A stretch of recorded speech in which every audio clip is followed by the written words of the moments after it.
Ano yung wish mo at saka New Year resolution? May dapat ka babaguhin sa sarili mo or sa attitude mo or sa personality mo? Ikaw, Rona, Iipon na ako ng pera. mag-ipon na siya ng pera. Oo. Ikaw, Ga, dahil 2024 na, ano ang dapat mong baguhin sa sarili mo? May New Year resolution? Sa akin, ano sila? Ano, Napasay. time management and more savings. Ganun. More savings. Ikaw naman, Raquel. Magpapapayat na ako. Sigurado ba? Parang labo.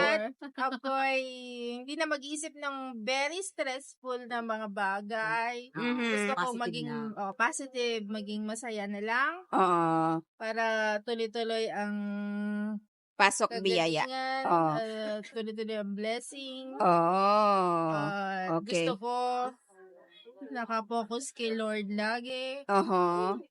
para hindi natin alam. Baka Mm-mm. anytime, babay na. Nakalabas Oh. na yung Kaya, maging mabait.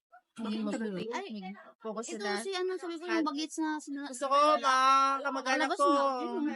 Ito. Oh. maging close. Ito. Maging Ano ba, bagets na reunion ba? Ah, okay. Makasama ko sila. Oh, okay. Gusto ko na umuwi. Mag-form. For good na. Dito na party guys, no, nagulat kami sa bunganga ni Lisa. At nung tinanong ko siya, didma ako guys. Ayan o, lantawan nyo. New Year resolution mo, gaano be? Wala baka nag-aantay tayo nung Wala nga, doon na daw sa trend.